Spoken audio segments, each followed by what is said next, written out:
muka surat 19.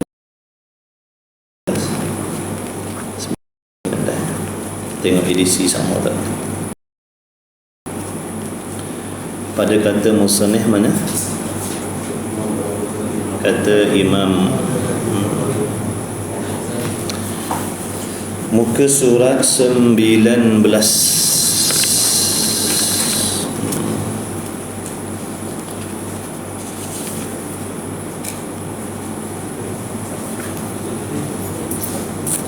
Muniyatul Musalli 19.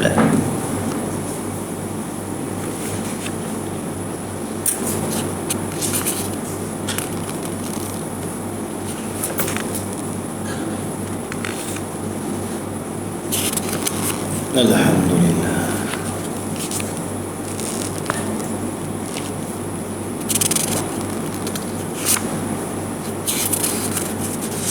Bismillah.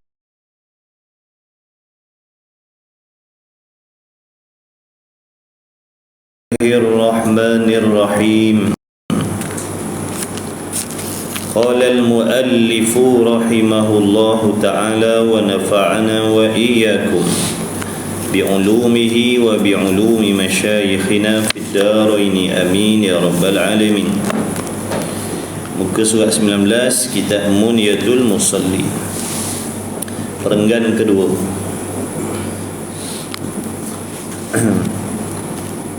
Berkata musannif, kata al-Imam al-Ghazali rahimahullahu ta'ala, kata al-Imam al-Ghazali rahimahullahu ta'ala, umpama orang yang mendirikan rupa sembahyang yang zahirnya jua. Sebelum ni musannif telah menyatakan kepada kita bahawasanya sembahyang ini ada rupa zahir dan ada rupa batin. Ada rupa zahir dan ada rupa yang batin. Rupa zahir, rupa yang perbuatan ataupun kelakuan solat yang boleh dilihat dengan mata kita, ataupun boleh kita katakan rukun-rukun fi'li. Rukun fi'li, qiyam, takbiratul ihram, qiyam, ruku', i'tidal, sujud. Rukun qauli, bacaan-bacaan yang boleh didengar. Itu yang dimasukkan dengan perbuatan zahir sembahyang. Ada pun rupa batin sembahyang itu, yang dikehendaki dengan rupa batin sembahyang itu adalah contohnya seperti khusyuk, tetap hatinya hadir, hatinya di dalam sembahyang, hatinya hadir di dalam sembahyang, bukan jasadnya sahaja zahir, malah hatinya turut zahir di dalam sembahyang. Hatinya bersibuk, berbimbang, memikirkan tentang kebesaran-kebesaran Allah. Hatinya bersibuk, berbimbang, mencela, menghina, merendahkan dirinya di dalam sembahyang. Hatinya bersibuk memikirkan tentang erti, maksud-maksud bacaan, tasbih-tasbih. Itu maksud masuk dalam rupa batin sembahyang. Khusyuk, hatinya tetap mengingat Allah. Hatinya tak pergi ke lain, hatinya tak berpaling daripada sembahyang.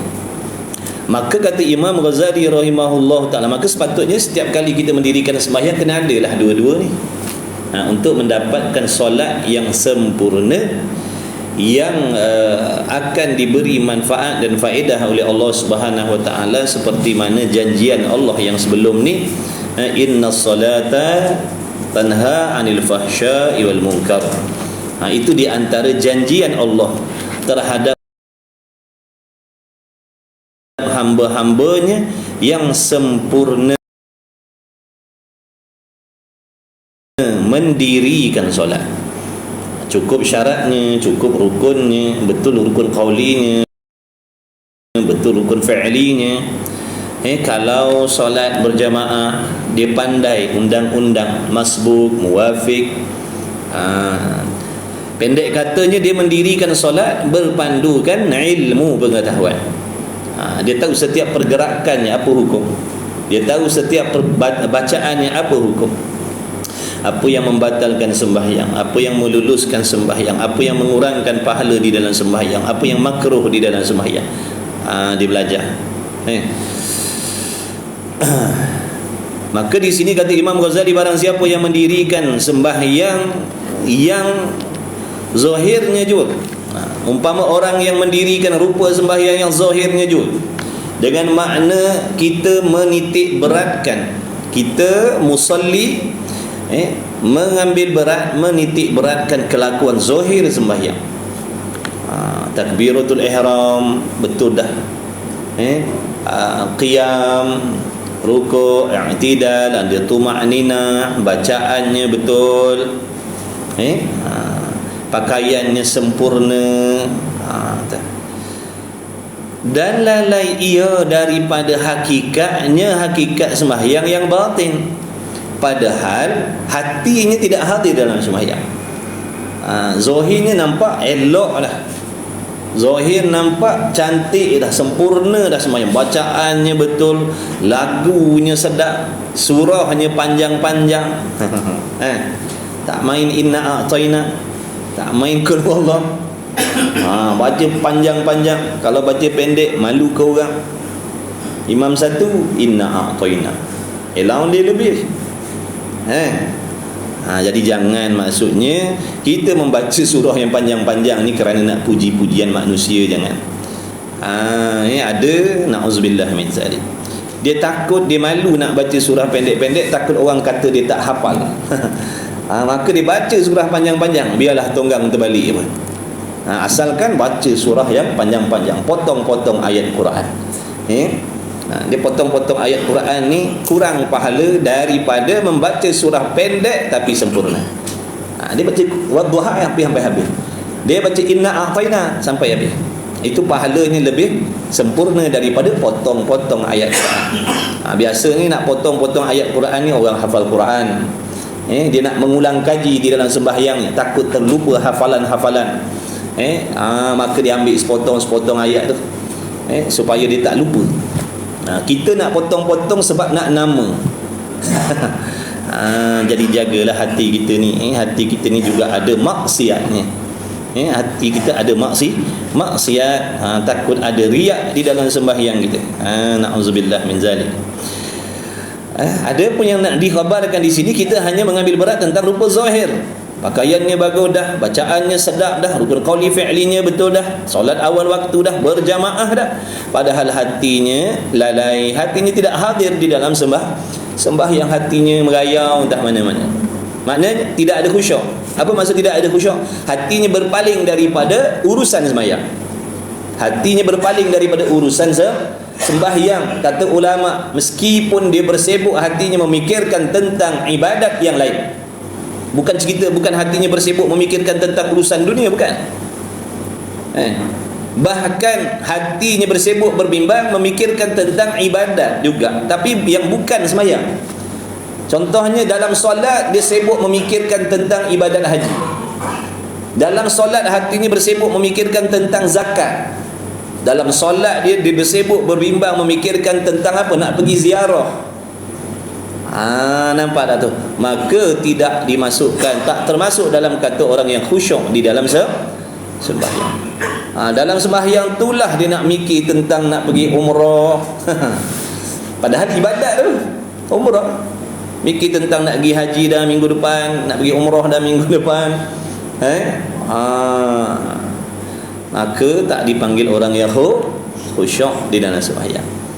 Khusyuk ni tetap hatinya mengingat tentang kebesaran Allah, menghinakan dirinya di hadapan Allah, memikirkan syarat rukun sembahyang yang nak dilaksanakan, tu masuk dalam khusyuk. Adapun bila berpaling hati daripada urusan sembahyang, tidak khusyuk. Orang yang sembahyang munfarid, sembahyang seorang diri, pahalanya bergantung kepada khusyuk. Kalau ada khusyuk, ada pahala. Kalau tak ada khusyuk, tak ada pahala sembahyang, cuma sah saja.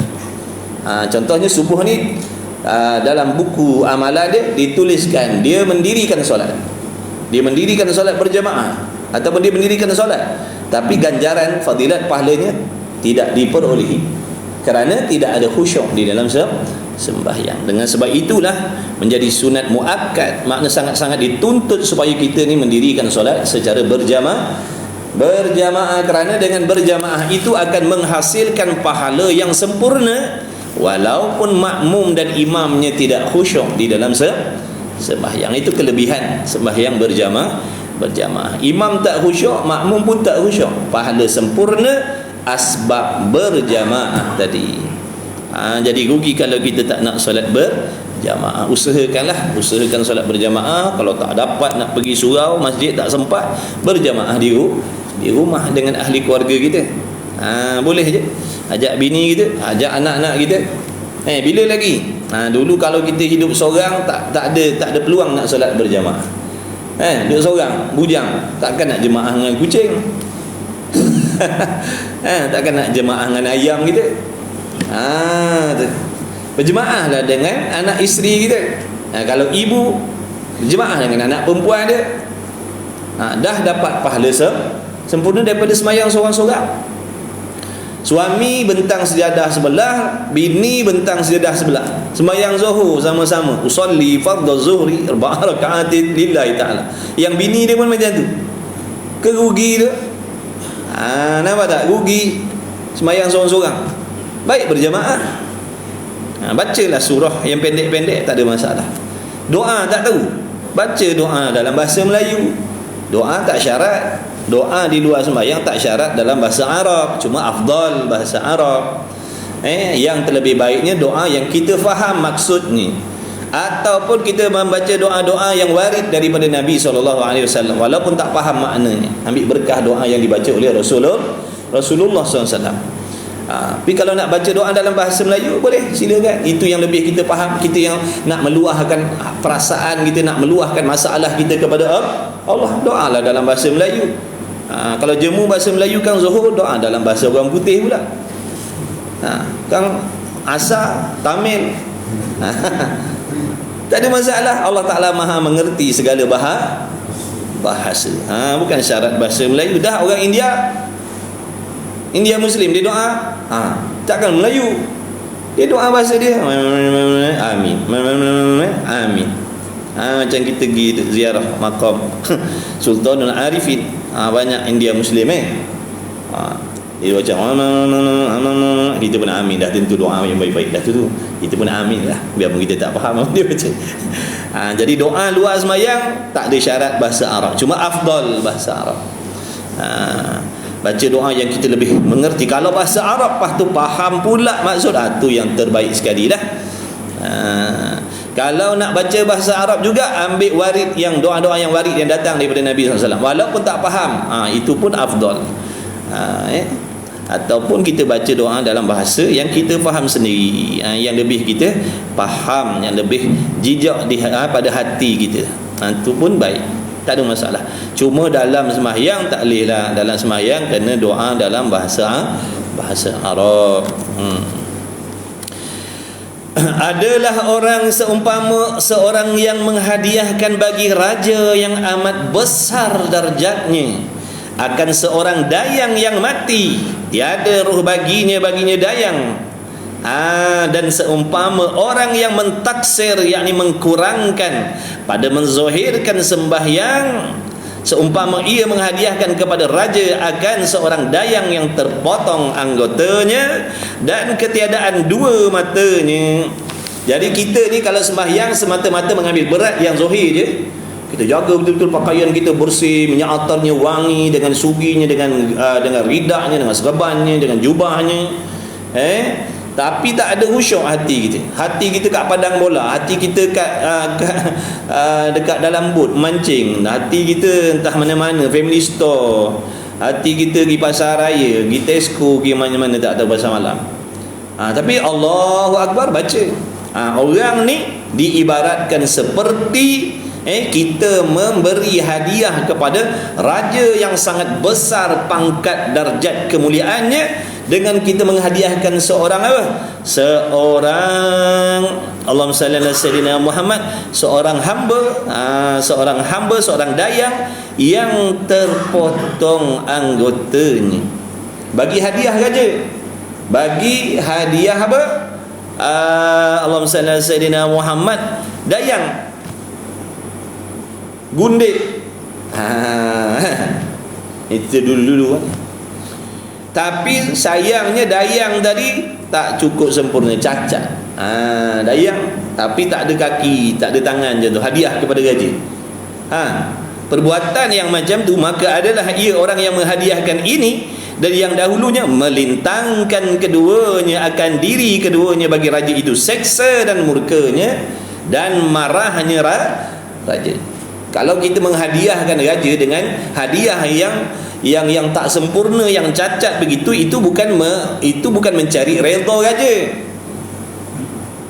Itu bukan dapat kesukaan raja tu. Itu nak naikkan darah raja tu. Adakah patut aku sebagai raja kau bawa datang hadiah dayang yang tak ada tangan, yang kudung kaki, yang buta biji mata? Kau nak menghina ke nak memuliakan better? Betul tak? Patutnya raja kenalah bagi hadiah yang terbaik. Yang paling mahal, yang paling sempurna, yang paling cantik, barulah raja seronok kan kita. Seronok ni redha tu seronok. Mudah nak faham.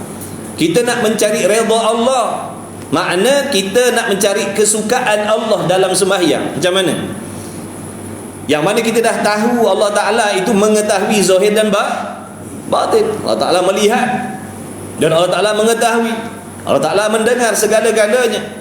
Sampai ke hati kita pun diketahui oleh Allah di dalam sembahyang. Malah bukan sahaja di dalam sembahyang, di setiap saat, setiap detik, setiap waktu kita tak boleh terlepas daripada ilmu pengetahuan Allah dan penglihatan Allah dan pendengaran Allah. Khususnya dalam solat. Dalam solat ni sebenarnya pendidikan dia.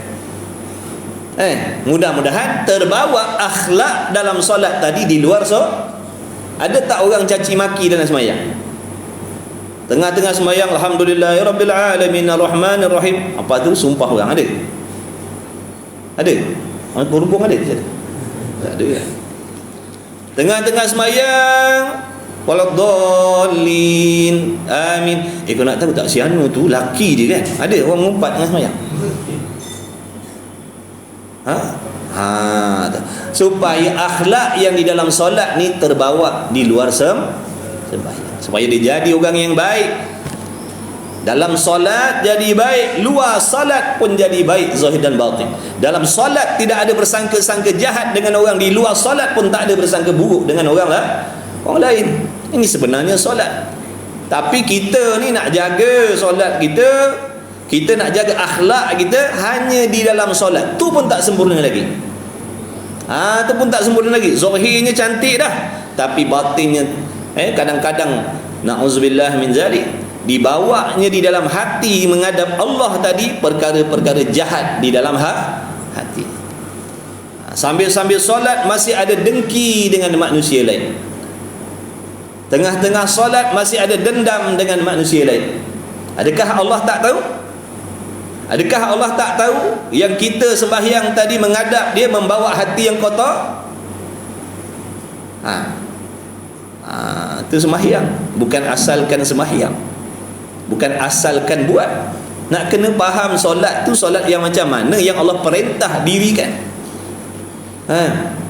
Jadi Nabi kata, hendaklah kamu sembahyang seperti mana kamu mengetahui aku sembahyang. Macam mana Nabi solat? Adakah Nabi solat membawa hati yang kotor? Tak. Nabi SAW solat dalam keadaan hatinya bersih, tak ada sebarang sifat yang dibenci oleh Allah. Ini solat yang kita nak kena tiru.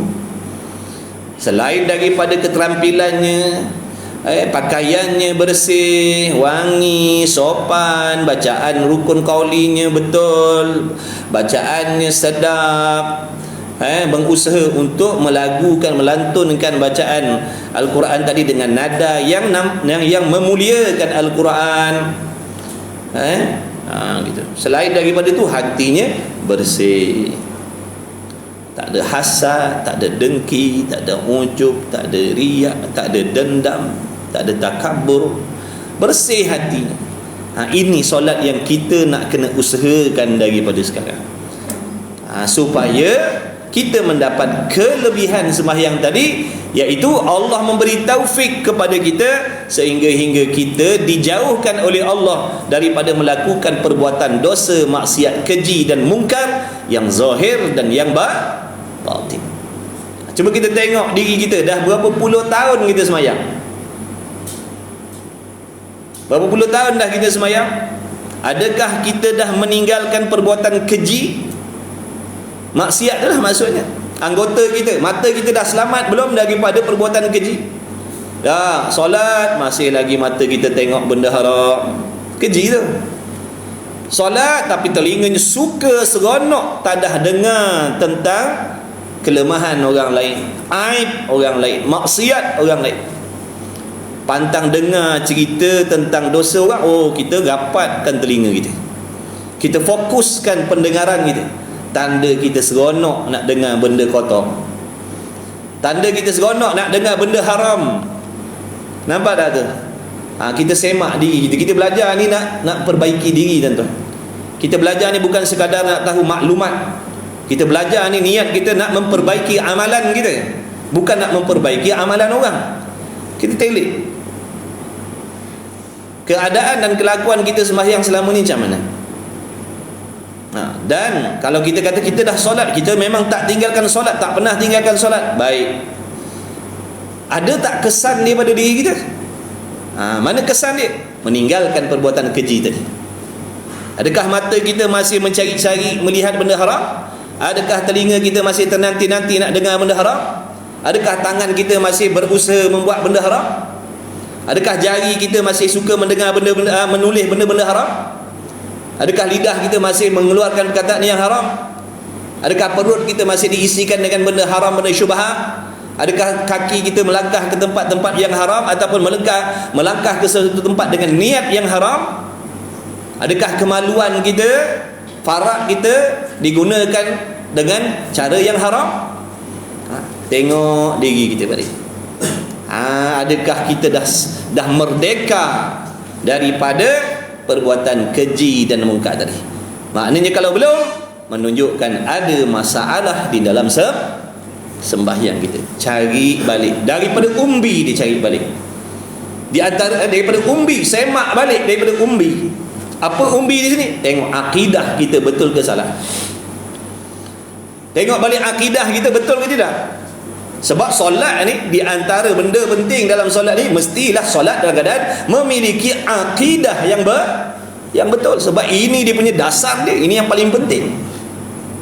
Kerana kalau akidahnya sesat, akidahnya salah, dia tak beriman, betul? Orang yang rosak akidah beriman ke tidak? Kafir. Adakah Allah menerima solat orang kafir? Orang kafir sembahyang subuh, Allah terima? Tak. Jangan kata solat, kebajikan dia semua tak diterima oleh Allah kerana hatinya tidak beriman, ataupun dalam erti kata lain, dalam hatinya memiliki akidah yang sesat, akidahnya yang sah. Sebab tu kita ajak mari belajar akidah.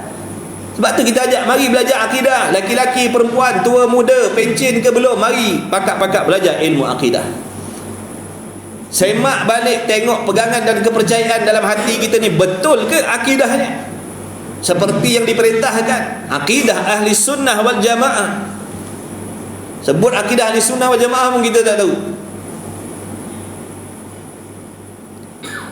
Abu Mansur Maturidiyah, Abul Hasan Al-Ash'ari, bagaimana akidah ahli sunnah yang sebenar? Entahlah. Dah macam mana? Dah macam mana pegangan kita selama ni? Ini tujuan kita belajar. Sebab tu Allah ambil kita, letakkan dalam majlis ilmu supaya Allah nak menunjukkan kesilapan dan kesalahan kita, supaya kita boleh bertindak secepat mungkin sebelum nyawa kita diambil oleh Allah. Contoh waktu kita belajar, kita nampak tentang masalah akidah. Lah betul lah, tentang akidah ni aku memang tak tahu. Ngajilah akidah. Belajarlah akidah. Jangan dah tahu, kita pun tak tahu. Kita dah, bila dah sedar, kita pun sendiri tak tahu, tak faham akidah ni apa benda. Akidah ahli sunnah ni bagaimana? Apa perbezaan akidah ahli sunnah dengan Wahabi, dengan Mu'tazilah, dengan Jabariyah, dengan Mujassimah? Apa perbezaan ni? Aku tak tahulah. Maka belajar. Jangan bodoh sombong. Tak tahu tapi tak nak mengaji. Ada orang nak ajar kita, ada orang nak bimbing, didik, kita tak nak, kita sombong. Itu namanya jahil murakkab. Jahil yang berlapis-lapis. Jahil bertingkik-tingkik. Kalau bahasa kita bodoh dah bodoh, dah jahil, tak tahu, tak pandai, tak gerti, sombong pula. Orang nak tunjuk tak mau. Itu nama bodoh sombong. Tapi kalau jahil, tak pandai, orang nak tunjuk dia sudi, ini jahil yang mulia di sisi Allah. Semua manusia jahil. Keluar daripada perut mak kita, semua tak ada ilmu. Yang jadi pandai itu sebab dia belajar, sebab dia usaha, dia tak sombong, dia merendahkan diri, dia mengaku dia tak gerti, dia pergi belajar, dia korbankan masa dia pergi belajar. Sebab tu dia jadi pandai. Kita belagak pandai solat, tapi hakikatnya tak pandai solat. Kadang-kadang cara perbuatannya betul, tapi mandi junubnya salah. Kadang solatnya, rukun qaulinya betul, rukun fi'linya betul, tapi cuci najisnya salah. Maknanya kita solat dalam keadaan membawa najis di dalam solat tanpa kita sedar. Adakah Allah terima? Tidak. Bila Allah tak terima, dapat tak pahala? Tak dapat pahala. Dapat tak kelebihan tadi? Yang ini Allah Ta'ala akan mencegah daripada perbuatan keji mungkar? Tak dapat kelebihan tu. Kerana solat kita tidak diterima oleh Allah. Dia belajar akidah, semak balik. Boleh jadi akidah aku salah pun. Nak tahu akidah kita betul salah? Mengaji akidah. Nanti kita akan dapat tahu pegangan kita selama ni betul ke salah. Ngaji akidah. Ngaji. Baik laki, baik perempuan. Ngaji akidah. Ngaji akidah. Ngaji tauhid. Di situ nanti kita boleh tahu selama ni aku salah faham tentang Allah. Mati-mati aku ingat Tuhan duduk atas langit. Rupanya salah, sesat rupanya pahaman ni.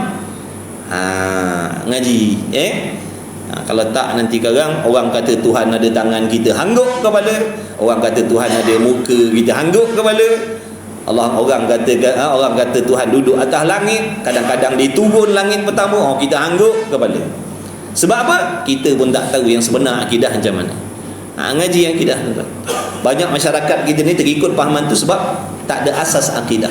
Sebab tu dia boleh terima benda-benda yang menyalahi akidah tanpa dia sedar, tanpa dia tahu. Belajar akidah. Kemudian dah semak akidah, tengok fiqahnya pula, syariatnya, daripada syarat sembahyang, rukun sembahyang, rukun qauli, rukun fi'li, betul ke tidak? Makna aku solat ni cukup syarat ke? Ataupun aku solat dalam keadaan tak cukup syarat? Aku solat ni cukup rukun ke tidak? Ada berapa rukun sembahyang? Aku buat ke tidak? 13 ni. Semak balik. Kalau yang dikatakan qiyam yang macam mana? Kalau yang dikatakan rukuk yang macam mana? Tumakninah tu apa benda? Yang dikatakan rukun qauli tu apa? Banyak yang baca dalam hati.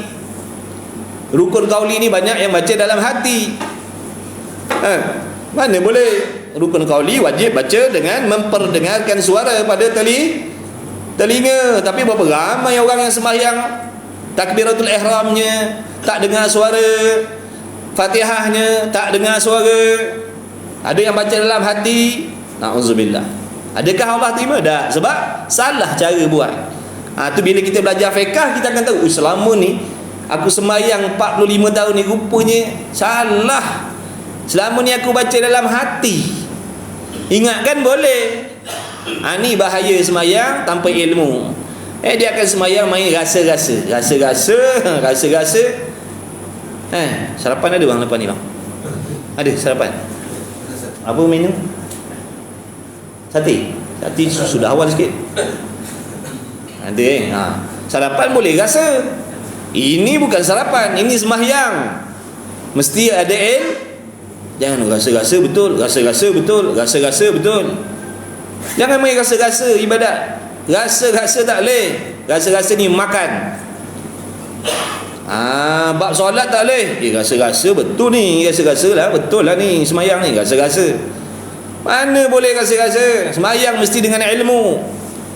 Bila kita ada ilmu, kefahaman, baru kita dapat kesan. Salah rupanya. Mana boleh rukun qauli baca dalam hati.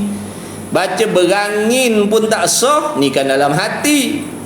Memperdengarkan suara. Tahu suara? Ni suara lah ni yang keluar. Lagi Allahu Akbar. Dengar suara Fatihah daripada awal sampai Dhalin. Dengar suara. Huruf sebutir-sebutir dengar. Sebiji-sebiji kena dengar huruf-huruf tu. Tahiyat begitulah juga. Ni baca dalam hati. Mana nak sah mayang kita? Sebab itulah kita tak dapat lagi kelebihan. Sebab tu kita buat dosa maksiat seronok aje, tak ada rasa berdosa, tak ada rasa bersalah dengan Allah. Bahkan seronok pula kalau dapat dengar cerita haram ni. Oh, kita seronok, rasa puas hati. Oh, hari ni ada cerita khot, dapat tahu. Baru aku tahu selama ni jahat orangnya rupanya. Aku punya sangka baik dah. Seronok dengar aib orang. Na'udzubillah min. Tu tanda hati kita busuk, hati kita kotor. Kalau hati bersih dia tak suka dengar. Bila dia terdengar dia jadi takut. Ya Allah, astagfirullah, aku tak nak dengar benda ni. Dia akan cuba lari. Tapi orang hati kotor, dia akan ada current, dia akan tarik. Dia dengar yang orang mengumpat, dia akan rapat tarik dengan kerusi dia. Apa tadi? Dengar sianu-sianu je tadi, apa benda cerita? Itu hati kotor. Na'udzubillah min zalik. Laki perempuan sama je. Cuma tempat lah. Laki ni ngumpat kat kedai kopi. Lepas tu nak nunggu dia tarik sampai tau. Orang perempuan tunggu van ikan sampai. Dia tunggu bawah pokok tu, tunggu mana van tak sampai-sampai. Kau tak tahu, tanya dulu apa khabar, sihat anak-anak sekolah tak? Sekolah. Kau nak tahu tak? Dia nak tahu tu ada cerita lah tu. Kalau dia kata kau nak tahu tak rukun semayang, itu kira wali lah tu. Dia cuit-cuit, kau nak tahu tak? Ingatkan dia nak ngumpat, kau nak tahu tak rukun semayang tu ada 3 belah. Kalau macam tu jangan tinggalkan kawan yang macam tu. Barangkali dia wali lah tu. Kedai kopi pun macam tu. Tengah-tengah lepak-lepak kedai kopi sarapan, ada kawan kita, kau nak tahu tak si Anu tu, kita dah berdebar dah dengar ni, si Anu ni mesti cerita apa ni, si Anu tu rajin betul semayang ni. Tak apa, nak cerita hal orang, cerita yang baik-baik, jangan cerita keaiban orang lain. Kenapa? Kerana diri kita pun banyak aib, diri kita pun banyak dosa maksiat, cuma Allah tak dedahkan saja. Tukar-tukar. Boleh tak nak cerita hal orang? Boleh. Hal orang yang baik boleh cerita. Hal orang yang tak baik jangan cerita kalau bukan tempatnya. Bukan tempatnya dan bukan betul niatnya, haram namanya mengumpat, dosa besar, menghapuskan pahala amalan kita. Penat kita mengaji semayang qiyamul lail, pahalanya orang tu dapat. Yang penatnya kita, dia duduk tidur malam dia tidur berkerut, dapat pahala tahajud. Dia pun terbanjat, mana datang pahala tahajud ni? Ya Allah, aku tak pernah umur pun sujud waktu malam. Aku buat yang wajib-wajib je. Kalau solat tu Fatihah hanya ambil berkat je, surah-surah pun tak baca. Ni mana datang pahala umrah, pahala haji, pahala wakaf, pahala zakat, qiyamul lail, pahala kuliah subuh, kuliah zuhur. Mana datang semua ni? Rupa-rupanya kaki ibadat tadi, kaki mengumpat juga rupanya. Sungguh bukan cakap main-main ni. Buat penat je kita. Ke masjid, ke surau, tonggang terbalik buat ibadat, orang goyang kaki dapat paha. Buat kerja tak cerdik. Nama buat kerja tak cerdik tu. Penat-penat, dirikan bangunan tinggi-tinggi, mahal-mahal dengan modal yang banyak, lepas tu kita sendiri robohkan balik. Besok buat balik. Macam itulah sampai mati. Na'udzubillah min zalik. Bila lagi kita nak berubah? Bila lagi kita nak berubah? Umur kita makin pendek dah. Lubang kubur kita makin rapat dengan kita, bukan makin jauh. Walaupun kita dah solat berpuluh tahun, belum tentu lagi Allah terima amalan kita. Sebab tu kena hati-hati, kena takut, kena risau, kena bimbang. Rugi akhirat ni. Jangan risaukan rugi dunia je. Rugi akhirat ni yang terlebih-lebih kita kena bimbang. Macam manalah kalau fardu takdir, kalau aku mati dalam keadaan segala amal aku semua Allah tolak, tak diterima oleh Allah. Kena fikir macam tu. Jangan fikir macam mana duit banyak dalam bank ni, kalau kena scammer habis.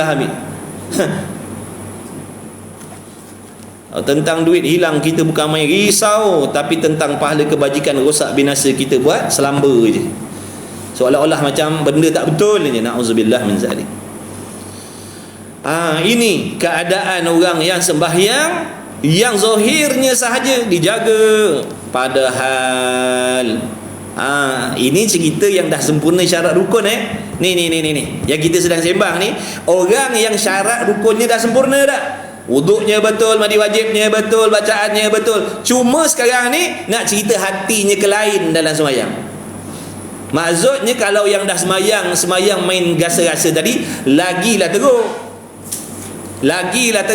Ini cerita orang dah semayang ni. Ini bukan cerita pasal orang tak semayang. Ini cerita orang yang dah semayang, dalam keadaan hatinya leka, lupa, lalai daripada hadir. Jadi samalah ertinya seperti dia menghadiahkan seorang dayang yang buta biji matanya ataupun terpotong cacat anggotanya kepada raja yang sangat-sangat memiliki kebesaran, keagungan, kemuliaan. Sudah tentu akan mengundang kebencian, kemurkaan raja tadi. Bukan dapat kesenangan, bukan dapat keredaan. Itu kata Imam Ghazali rahimahullah ta'ala. Bagi raja itu seksa dan murkanya raja dan marahnya raja, kerana kedua-duanya itu menghinakan bagi hormat kerajaannya dan meringankan oleh keduanya dengan hak kerajaannya raja tadi.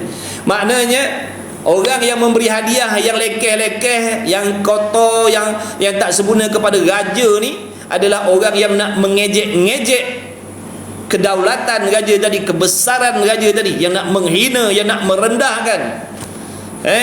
Begitulah maksudnya kalau kita sekadar solat tapi hatinya tidak hadir, maksudnya bukan keredaan Allah yang kita akan dapat, tetapi kebencian Allah. Jaga baik-baik. Ini cerita orang sembahyang. Jadi jangan kita ingat bila kita sembahyang tu kira dah selamat dah tu. Dah sengih-sengih seorang-seorang dah. Pandang orang lain atas bawah dah. Orang lain bagi salam tak nak jawab dah. Bersisih dengan orang tak sembahyang paling muka dah. Aku sembahyang ni, yang bagi salam ni semua tak sembahyang ni kaki ni. Selisih je paling-paling. Sebab apa? Yang selisih tadi orang tak sembahyang. Konon-konon kita dah okey dah tu. Perasan kita tak habis-habis. Entah-entah nak sembahyang.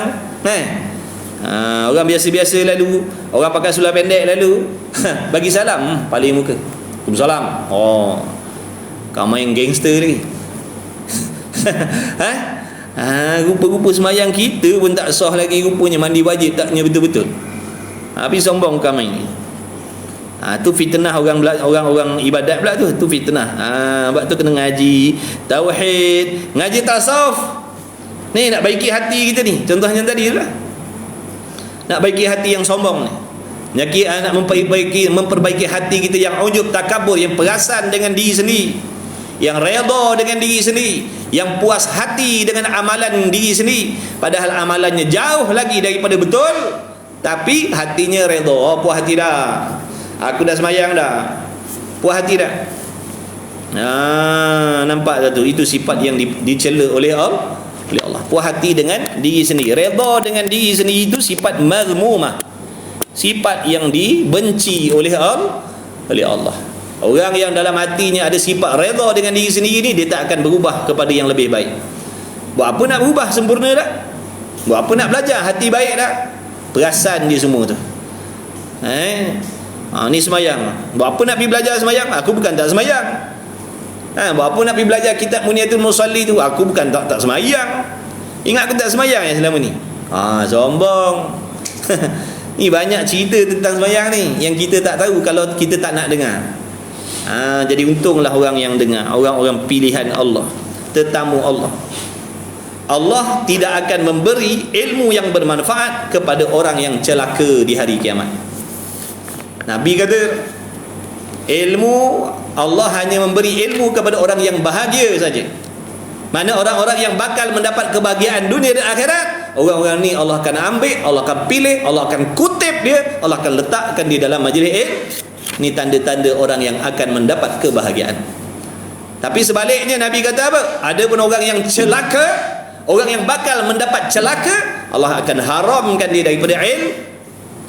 Dengan sendiri dia tak sudi, dia tak mau nak belajar agama, Allah akan jauhkan dia, Allah akan singkir dia, Allah tak akan jemput dia, Allah tak akan pilih dia, walaupun rumahnya duduk dekat dengan masjid dengan surau.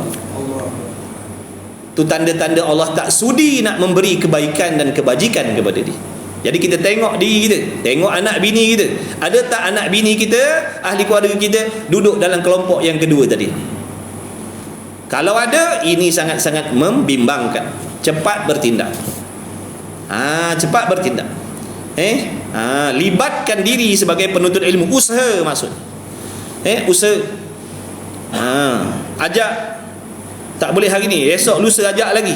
Esok lusa ajak lagi. Sebab dakwah ni sampai mati. Mengajak kepada kebaikan ni sampai mati. Jangan putus asa. Yakin dalam diri kita yang mengubah seseorang itu hanya Allah.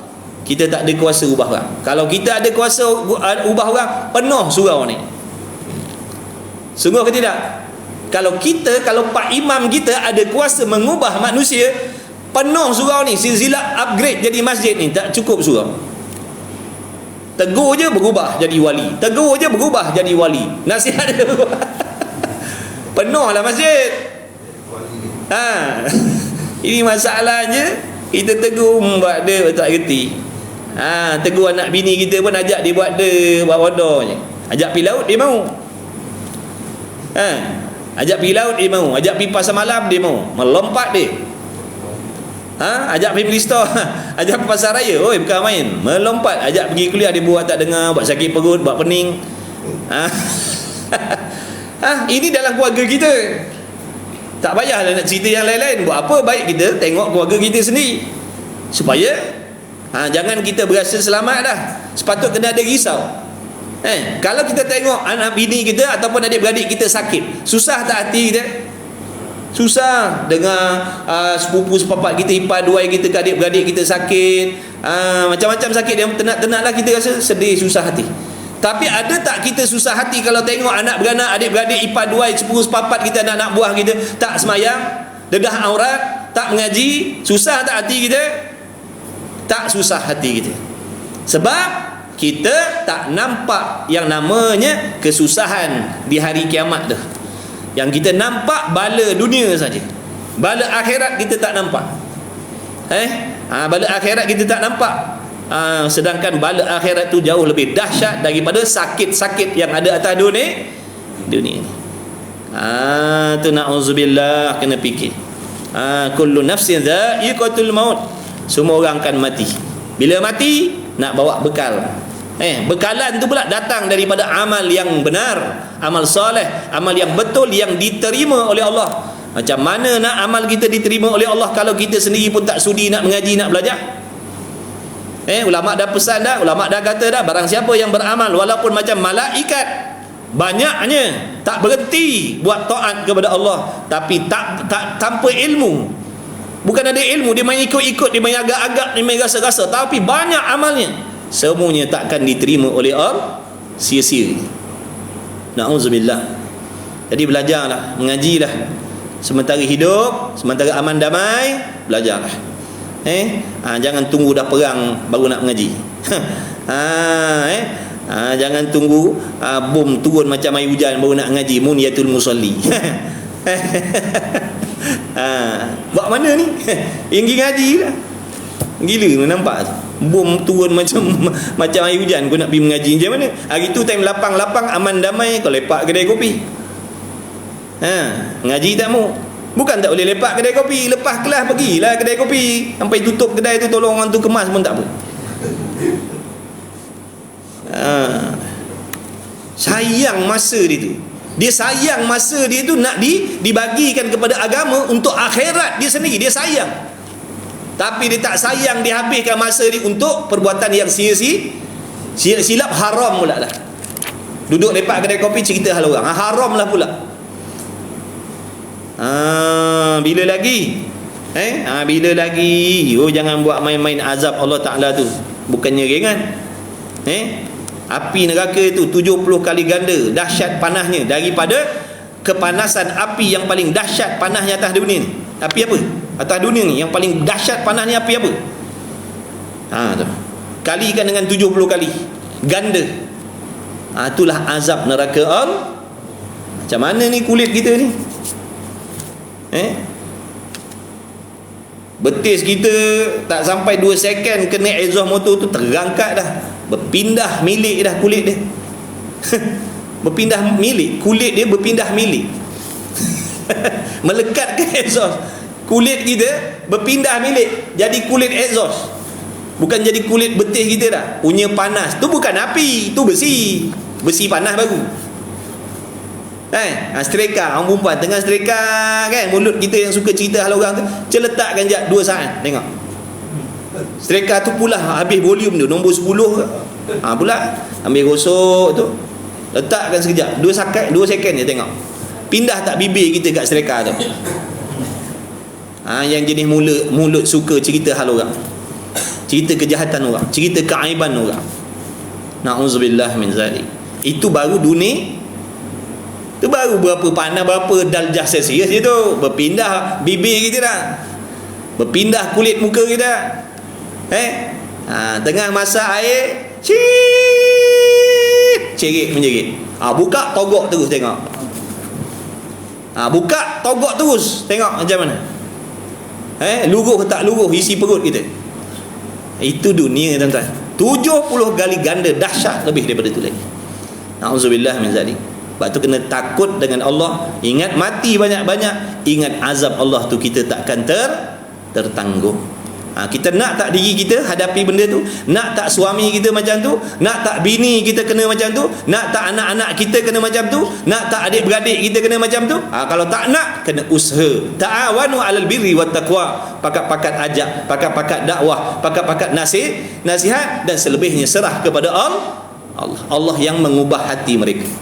Setiap nasihat yang kita bagi, walaupun tak diambil peduli, tetap pahala kebajikannya milik kita kalau kita ikhlas mengajak. Walaupun orang tu tak berubah sampai kita mati, dia tak berubah, pahala tetap kita dapat. Jangan putus saya bukan orang baik, saya pun tak semayang, takkan nak ajak yang lain-lain tu. Tunggulah saya jadi pak lebay dulu, barulah layak nak mengajak. Tidak ada syarat jadi orang soleh dulu untuk mengajak kepada kebaikan, mencegah kemungkaran.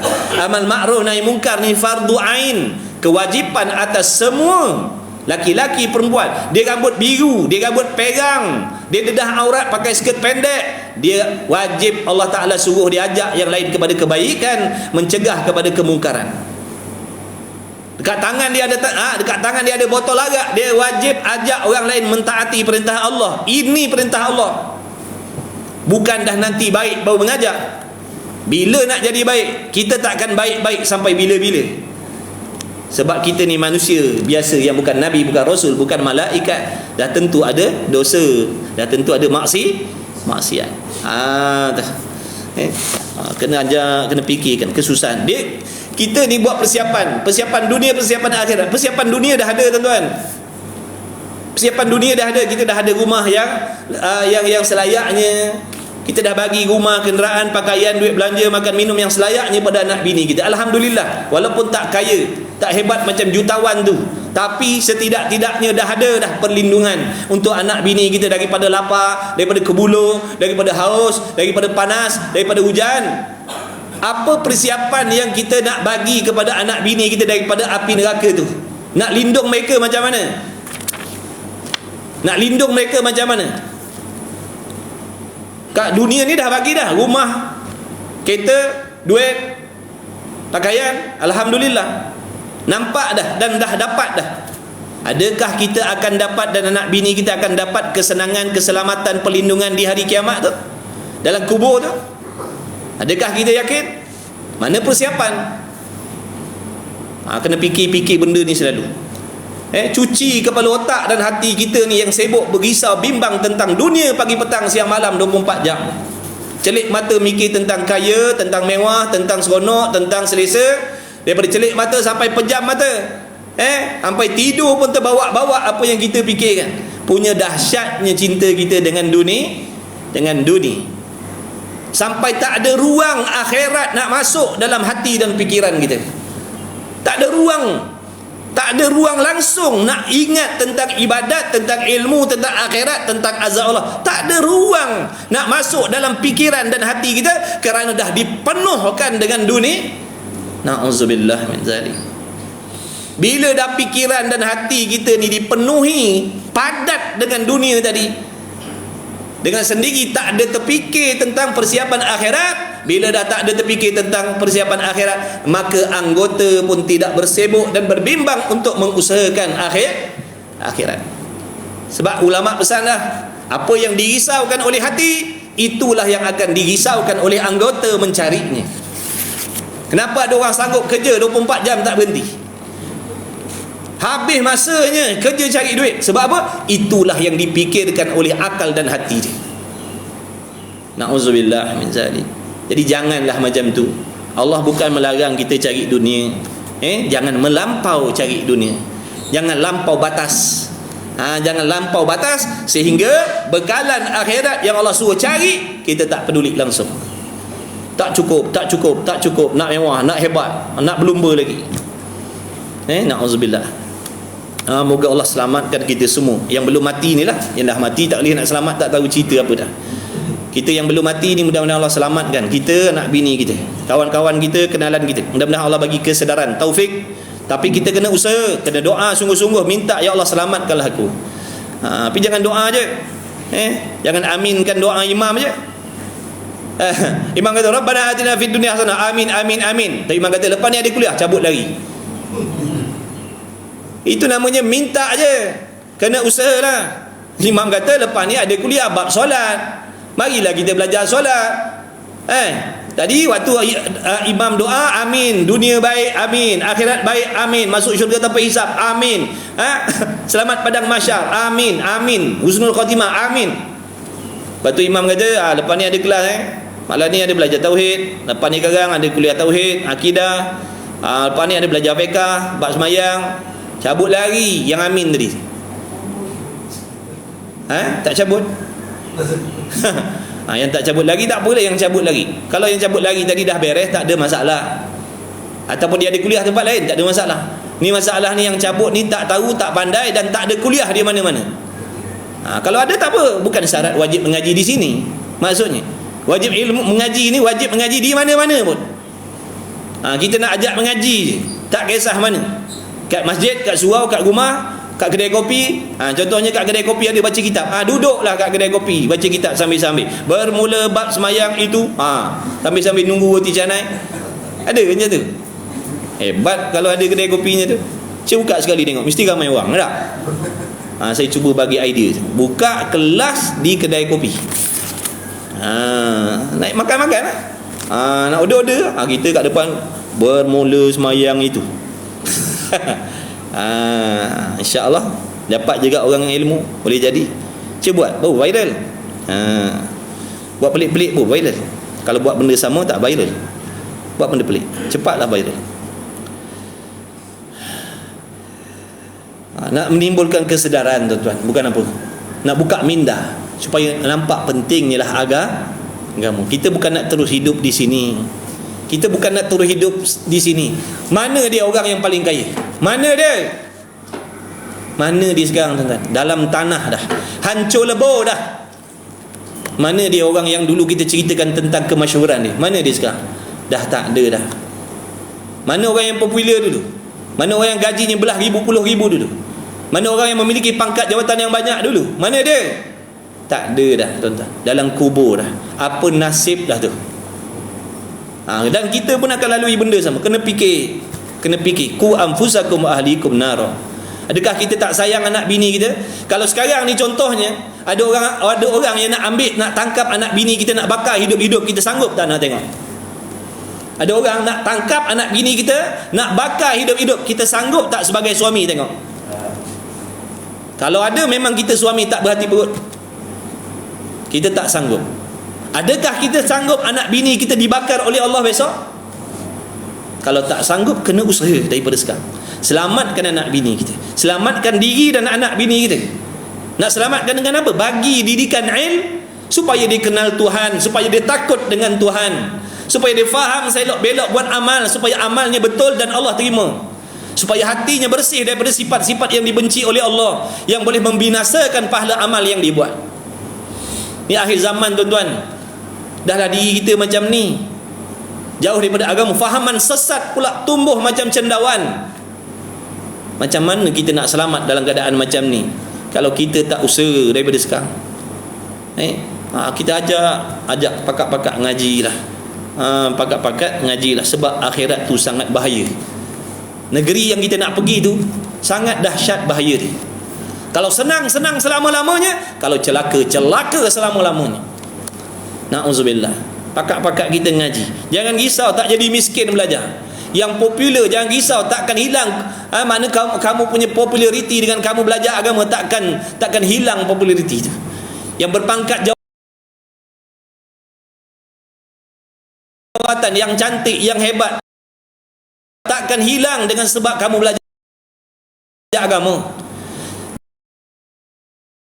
Dalam keadaan kita tak belajar agama pun Allah bagi kita macam-macam, betul tidak? Dalam keadaan kita tak peduli semayang, tak peduli mengaji, Allah bagi makan, minum, pakaian mewah pula tu Allah bagi.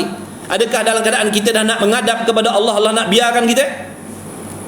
Dalam keadaan kita tak peduli pada Allah pun Allah ambil berat, bagi nikmat, bagi rezeki pada anak bini kita, bagi kejayaan, belajar, pandai belajar, berjaya, padahal tak peduli tentang haram haram. Adakah waktu kita nak menghadap kepada Allah, nak dekatkan diri dengan Allah, Allah nak biarkan kita? Orang kafir yang menyembah berhala, tak percaya langsung kepada Allah, menghina Nabi Muhammad sallallahu alaihi wasallam, diberi nikmat oleh Allah. Adakah waktu hambanya dah mengaku berdosa, bersalah, nak menghadap kepada Allah, Allah nak biarkan dia? Fikir macam tu sudah, tuan-tuan. Dalam keadaan kita tak semayang pun Allah tetap bagi kita makan minum anak bini kita, cukup Allah bagi. Adakah waktu kita nak dekatkan diri pada diri, nak tinggalkan kita pula? Bukankah dia maha pengasih, maha penyayang, maha pemurah? Pakat-pakat ngaji, tuan-tuan. Pakat-pakat kita belajar. Pakat kita mengaji, belajar. Mudah-mudahan selamat dunia, selamat akhirat. Bahagia dunia, bahagia akhirat. Kalau tak, kebahagiaan yang kita miliki dengan anak bini kita sekarang ni, setakat ni je lah, tuan-tuan. Setakat ni je lah.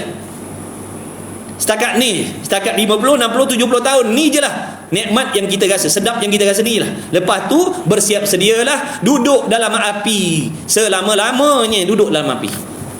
Bukan di hari kiamat tu duduk teduh bawah pokok dah, duduk bawah jambatan dah, duduk dalam api, zahir batinnya api.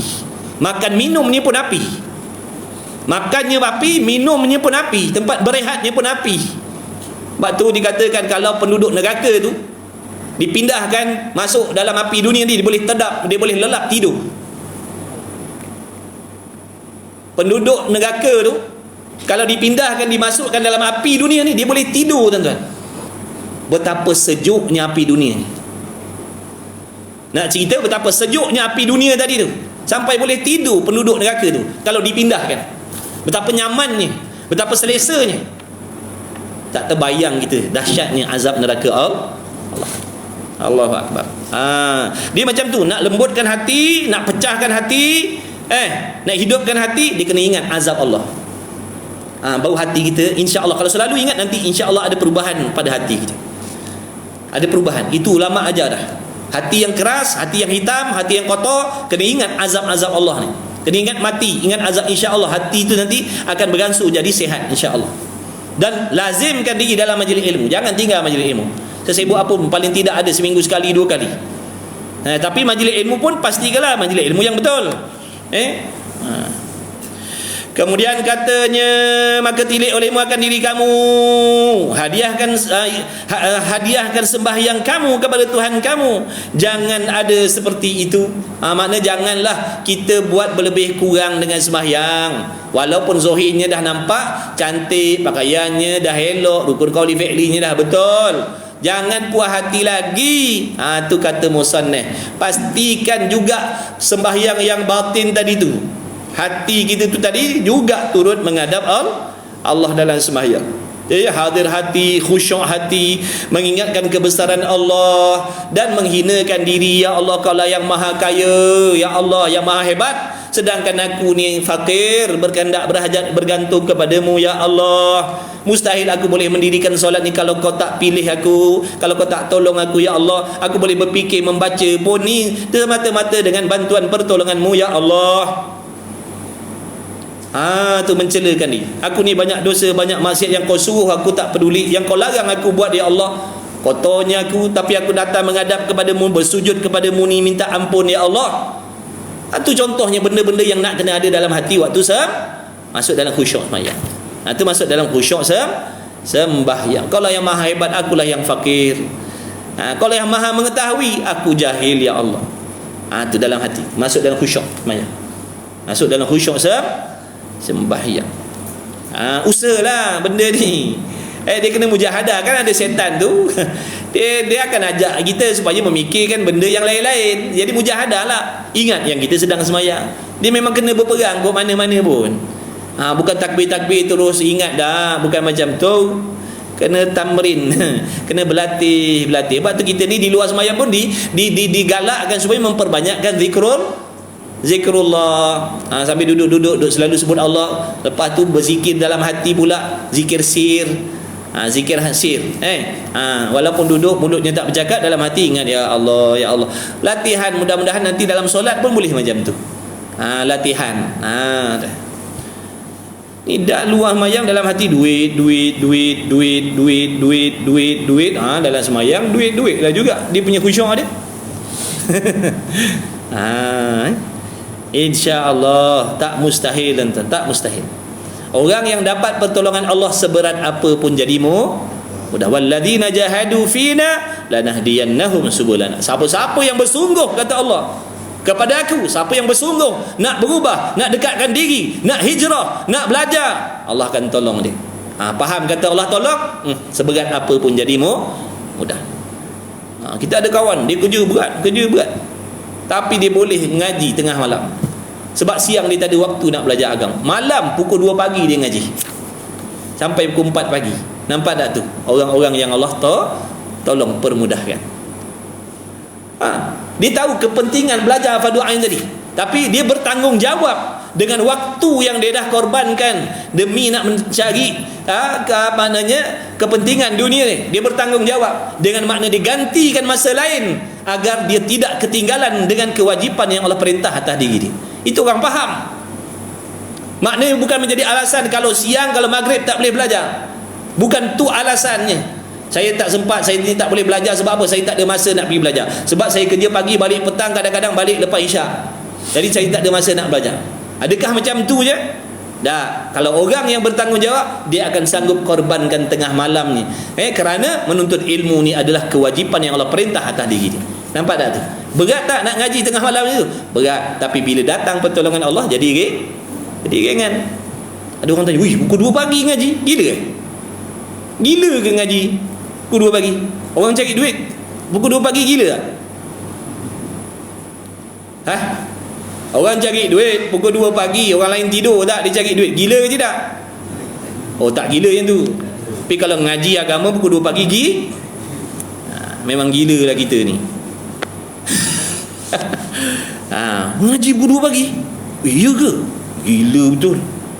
Orang ngaji lepas maghrib, dia ngaji pukul 2 pagi. Dah yang cari duit tu pukul 2 pagi, pukul 3 pagi, pukul 4 pagi cari duit, tak gila pula.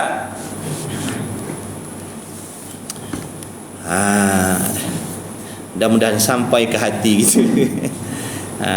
Mudah-mudahan sampai ke hati kita. Allahumma salli ala sayyidina Muhammad. Okey, sikit lagi. Sarapan tadi dengar apa tadi bang? Kalau lama-lama lemah pula. Mana dia? Kat meja tak nampak pun susun. Allahumma salli ala Muhammad. Allahu akbar. Mudah-mudahan Allah selamatkan kita ya Allah. Maka tilik olehmu akan diri kamu dan hadiahkan sembahyang kamu kepada. Makna usaha belajarlah. Belajarlah. Macam mana nak sempurnakan zahir, macam mana nak solat syarat rukun cukup, macam mana nak hadirkan hati yang nama khusyuk tu apa. Belajarlah. Semua tu ilmu. Kita tak akan dapat faham kalau kita tak melibatkan diri. Mengaji sekarang ni secara online pun boleh tuan-tuan. Sungguh Allah mudahkan. Allah tahu ni akhir zaman ni fitnah punya banyak, malah mengaji dan sebagainya. Allah mudahkan lagi. Secara online pun kau boleh belajar fardu ain juga. Secara online pun, duduk dapur pun boleh mengaji. Sambil-sambil siang ikan pun boleh mengaji. Rukun semayang ada 13, sambil-sambil siang ikan boleh. Sah ke ilmu kalau mengaji secara online? Sah ilmunya. Bukan syarat mengaji, tadi saya dah cakap, bukan syarat mengaji ni di surau di masjid. Ada orang tak boleh nak pergi surau masjid, ada tanggungjawab jaga orang tua, jaga anak-anak, jaga cucu, jaga laki, jaga bini. Bini tak bagi keluar rumah, nak keluar rumah minta izin bini dulu. Berat sungguh. Yang abang nak pergi minum boleh, abang minta izin. La ilaha illallah. Menjatuhkan martabat sebagai seorang suami. Apa minta izin dengan bini pula dah. Bagi tahu, yang abang kat kedai. Ni terbalik, dia pula maklum dengan kita. Awak, saya kat pantai ni. Dia maklum kat kita. Senyap-senyap tengok yang tak ada suruh buat air. Rupa yang. Abang, saya kat pantai. Dia maklumkan, bukan minta izin. Terbalik pula dah. Kita minta izin pula dah. Ngaji kitab Muhimmah tu, kita tengah baca kitab Muhimmah tu, ngaji kitab tu. Baru tahu tanggungjawab bini dan tanggungjawab sebagai laki. Jangan tukar pula dah. Kalau nak tukar, pergi jabat agama tu.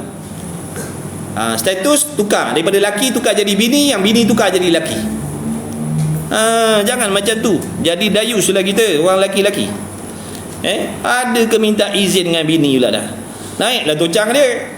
Tak bagi jawatan pun dia dah naik tocang dah. Kita bagi, lagilah naik tocang. Sampai atas kepala kita dia naik.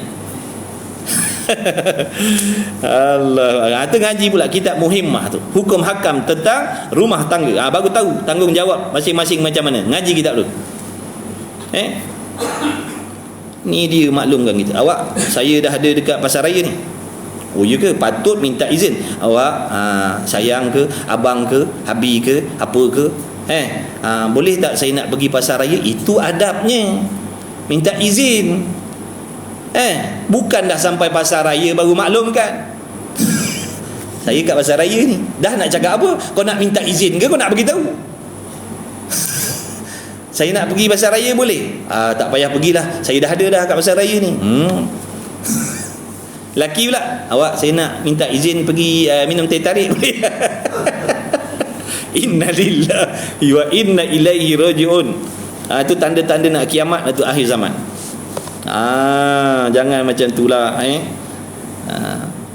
Laki-laki suami itu ada pangkat yang lebih tinggi daripada orang perempuan. Itu Allah yang bagi. Allah yang bagi, kena jaga baik-baik. Kemudian dan takut olehmu, kemudian maka takut bahawa engkau menghadiahkan dengan sifat ini, maka mewajibkan kamu seksa. Mana orang-orang yang dah semayang, kalau semata-mata ambil berat zohir saja, hatinya melilau, hatinya ke laut, hatinya tak peduli, makna ini bukan keredaan Allah yang kita dapat. Kita akan dapat kebencian daripada Allah. Maknanya kita berlawak-lawak je duk ngadap dia, padahal hati tak ada pun dengan dia. Lawak-lawak je duk menghadap, tapi hatinya ke lain, hatinya dengan dunia. Zahirnya nampak macam menyembah Allah. Maka hendaklah engkau ketahui akan qadar sebesar-besar nikmat Allah Ta'ala menghadiahkan dan menganugerahkan Tuhanmu akan segala hambanya. Sembahyang 5 waktu ini seperti barang yang disebut pada hadis Rasulullah sallallahu alaihi wasallam, bahwasanya bersabda ia Nabi sallallahu alaihi wasallam, ma utiya 'abdun fid dunya khairan min ay yu'dzana lahu fi rak'ataini yusallihima. Ni yang terakhir. Lepas ni nak berhenti dah. Tekak dah ni. Tiada diberi akan seseorang hamba di dalam dunia, tak kisah laki-laki, tak kisah perempuan, tua, muda, kaya, miskin, bila Allah Ta'ala bagi dia di dalam dunia yang terlebih kebajikan, yang terlebih mahal nilainya daripada diizinkan baginya daripada mengerjakan 2 rakaat yang disembahyangkan akan keduanya. Maknanya bila Allah pilih seseorang hamba tadi, laki-laki, perempuan, dia boleh mendirikan solat 2 rakaat. Sebenarnya dia dah diberi oleh Allah Ta'ala sesuatu yang tak boleh nak dinilaikan dengan dunia. Maknanya sembahyang 2 rakaat ni lebih hebat, lebih mahal, lebih mewah daripada rumah banglo lagi. Lebih hebat, lebih mewah daripada gelang mah lagi, pulut dakap, biskut tawa, apa lagi, buah durian, macam-macam tu orang perempuan punya perhiasan tu. Biskut tawa, gelang lipan, macam-macam lah tu. Dia boleh sembahyang 2 rakaat tu lebih mahal daripada gelang-gelang tu lagi. Jadi tak payahlah nak berasa malang hidup atas dunia ni. Kalau tak dapat rumah hebat, kereta hebat, pangkat hebat, jawatan hebat, pakaian yang mahal-mahal, tak payah nak sedih, tak payah nak duka cita, tak payah nak berasa malang. Cukuplah rasa bangga apabila kita dipilih oleh Allah dengan diberi nikmat taufik boleh solat 2 rakaat. Ini sebenarnya lebih bernilai daripada segala jenis nikmat dunia. Tu cara nak didik hati kita. Duduk berhenti kat traffic light, Tengok kereta sebelah, wah kau main lagi. Ingat, Allah Ta'ala izinkan solat solat 5 waktu aku boleh solat. Maknanya Allah dah bagi kepada aku benda yang lebih mahal daripada kenderaan kat sebelah ni. Tu cara nak pujuk hati kita. Sebab hati kita ni jahat. Sebab tu dalam kalau ngaji tasawuf, mata kita ni pun kena jaga. Bukan jaga daripada tengok benda haram, itu dah memang tak dapat tidak dah. Kena jaga juga daripada melihat nikmat-nikmat dunia yang megah-megah, kerana dia akan memberi kesan yang mana menyusahkan hati. Tengok kereta bukan dosa. Dosa tengok kereta Porsche orang, berpaya orang, risau tak? Dosa tak? Tak. Tapi susah tak hati? Kita tengok kereta kita bergegar, tengok sebelah senyap gitu. Tak kesakit hati kita. Tu dia belum rem lagi. Kalau dia rem lagi sakit hati kita. Maksudnya bila benda-benda dunia ni tengok oleh mata, dia akan risaukan tu. Bila aku nak dapat macam ni? Bila aku nak dapat macam ni? Bila aku nak dapat macam ni? Kenapalah aku tak dapat macam ni? Kenapa Allah tak bagi? Tu takut tu penyakit tu. Padahal apa yang Allah bagi pada kita tu, tengok orang yang paling miskin dalam dunia, tengok orang yang paling susah hidupnya dalam dunia, tengok tu saudara mara kita di Palestin, macam mana keadaan dia sekarang. Jauh lebih nikmat apa yang kita miliki sekarang daripada mereka. Walaupun kereta kita bergegau nak cabut tayar, barulah tak ada rasa tamak haloba dengan dunia. Tu ulama ajar semua ada, kita tak nak ambil tahu. Benda ada semua, kita tak nak ambil tahu. Ulama pesan dah dalam bab dunia ni, tengok orang bawah-bawah, orang pakai miskin tu, tengok, barulah hati kita berasa qanaah, rasa syukur dengan apa yang Allah bagi. Walaupun rumah kita tu berlantaikan simen, rumah kita tu berlapikkan tikar getah aja, alhamdulillah. Ada orang yang berlantaikan tanah lagi tuan-tuan rumah dia. Ada orang yang rumahnya tak ada kipas, tak ada aircon. Sebab tu tengok orang bawah berasa reda. Ya Allah, alhamdulillah, sebenarnya banyak dah nikmat kesenangan kau bagi kepada aku, nak bandingkan dengan orang lain. Jangan tengok agung, jangan tengok jutawan, terlongkop kita. Tu yang jual tanah semua tu, dah tengok orang tadi, kalau menulis getah tebang dengan pokok-pokok sekali, jual dengan pokok-pokok sekali, dah nak sama macam orang tu. Habis rosaklah kita. Dalam bab dunia tengok orang bawah, dalam bab ibadat ilmu tengok orang atas-atas, tengok para alim ulama, tengok orang soleh, tengok orang yang mengaji di pondok pagi petang siang malam tu, baru nampak kerdilnya kita yang mengaji seminggu sekali ni. Contohnya yang mengaji seminggu 7 kali ni, kerdil lah sangat. Nak bandingkan dengan orang tu pagi petang siang malam duduk dalam ibadah, duduk dalam majlis ilmu, baru rasa ya Allah jauhnya lah aku. Macam tu ulama ajar dah. Jadi berasa bangga dah bila seseorang itu diberi taufik oleh Allah, boleh semayang, boleh mengaji, boleh ingat Allah, lidahnya boleh menyebut Allah, boleh selawat. Ini sebesar-besar nikmat yang tak boleh dibandingkan dengan segala jenis nikmat kesenangan dunia. Wallahu subhanahu wa ta'ala a'lam wa ilmuhu wa atam. Nanti sambung lagi lah ma utiya abdun fid dunya tu khairan min ay yu'dhana lahu fi rak'ataini yusallihima. Wallahu subhanahu wa ta'ala a'lam wa ilmuhu wa atam. Jadilah mudah-mudahan ada perkara baik yang Allah Ta'ala rezekikan kepada kita pada pagi ini. Mudah-mudahan ada sesuatu yang dapat kita bawa balik dalam hati kita. Mudah-mudahan Allah Ta'ala dengan belas kasih sayang Allah mengampunkan segala dosa-dosa kita, dosa kedua ibu bapa kita, ibu bapa mertua kita yang hidup ataupun yang dah pergi, adik-beradik kita, kawan-kawan, sahabat andai kita, saudara mara kita, muslimin muslimat. Mudah-mudahan diampunkan segala dosa-dosa dan kesilapan kita yang zahir maupun yang batin. Mudah-mudahan Allah Ta'ala panjangkan umur kita yang masih hidup.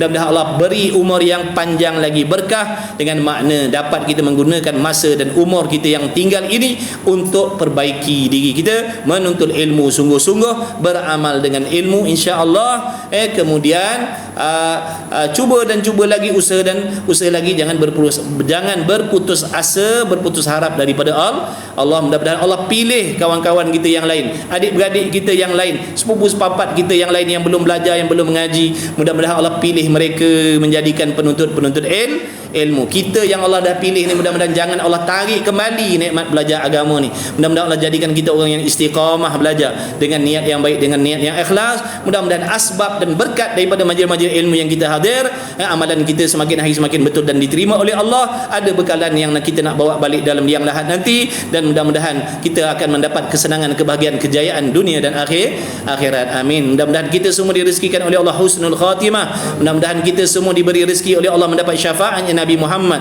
sallallahu alaihi wasallam. Mudah-mudahan Allah Taala terima kita sebagai penuntut ilmu, walaupun tak boleh duduk madrasah, duduk pondok, walaupun kita mengaji seminggu sekali di surau, di masjid. Mudah-mudahan Allah terima kita sebagai penuntut ilmu dan diberi pahala syahid waktu kita mati besok. Amin ya Rabb. Amin ya Rabbal alamin. Jumpa lagi lah. Bismillahirrahmanirrahim. Alhamdulillahirabbil alamin. Wassalatu wassalamu ala Rasulillah wa ala alihi. Allahumma rabbana fa'na bima 'allamtana. Rabbana 'allimna alladhi yanfa'una. Rabbana faqih faqih ahlana wa qarabati lana fi dinina ma ahli kutri unsa wa dzakar. Wa sallallahu ala sayyidina Muhammadin nabiyil ummi wa ala alihi wa sahbihi wa baraka wa sallam. Walhamdulillahirabbil alamin. Taqabbalallahu minni wa minkum, minna wa minkum. Taqabbal ya karim.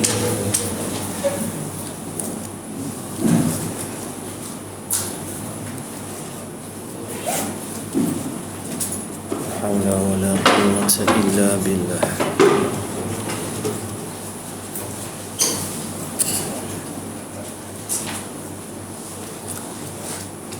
Dah.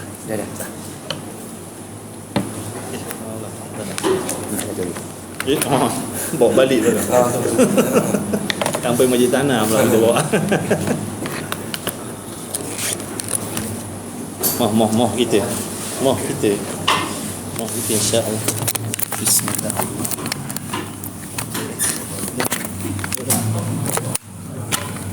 Mana ni?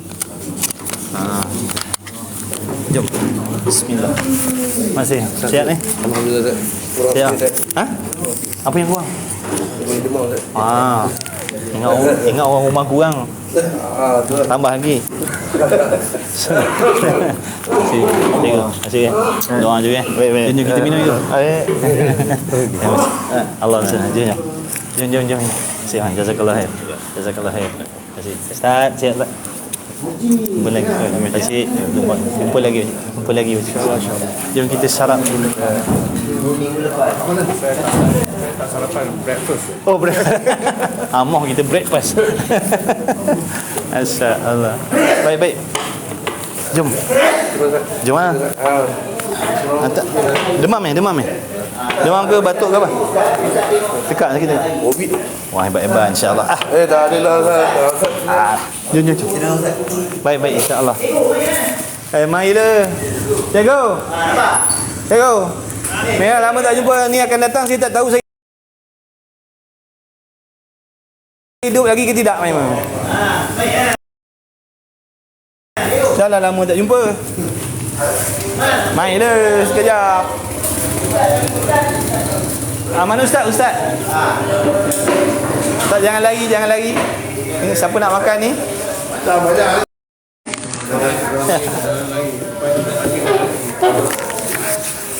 Nak cakap sate tu pagi tak ada sate. Malam mana? Kopi dengan jauh. Jom kau. Alah, rindu dengan cikgu ni. Lama tak jumpa saya nak. Kopi O ke teh O? Kopi O lah. Mata macam perit-perit ni. Terima kasih, alhamdulillah. Ikut sarapan kawan-kawan. Pukul 9.30 kita ada kelas 9.30 ada kelas. Yang duduk area Masjid Tanah, Kuala, Sungai Udang, Mailah Masjid Putih, Masjid Sultan Abdullah, bukan Masjid Tanah. 9.30 kita risalah Al-Misbahum ni, kita tauhid. Nanti nak tanya apa-apa DM saya lah. DM. Saya duha. Kopi.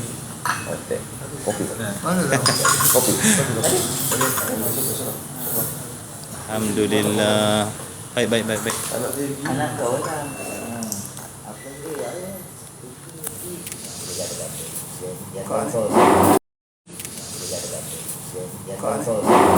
Alhamdulillah. Amin ya Rabb. Gamal, baca doa. Gamal.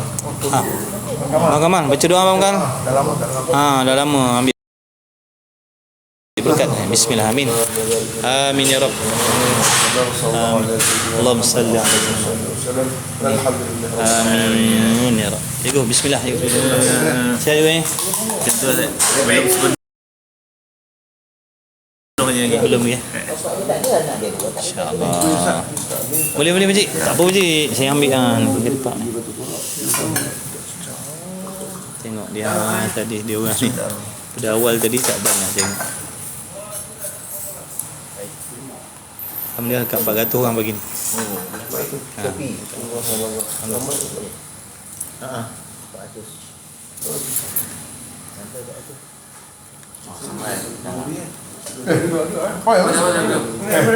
Awak tahu dah. Bang, mai sini. Bang. Sini. Saya dah siapkan abang punya tempat sini. Saya tempatkan abang punya tempat sini. Dah tulis abang punya nama sini. Pun tak ada lagi. Ambil berkat sebelah Ustaz. Betul lah. Tak senang. Mula sekali Ustaz. Okey, saya nak end live dah Nanti jumpa pukul 9.30 insya-Allah.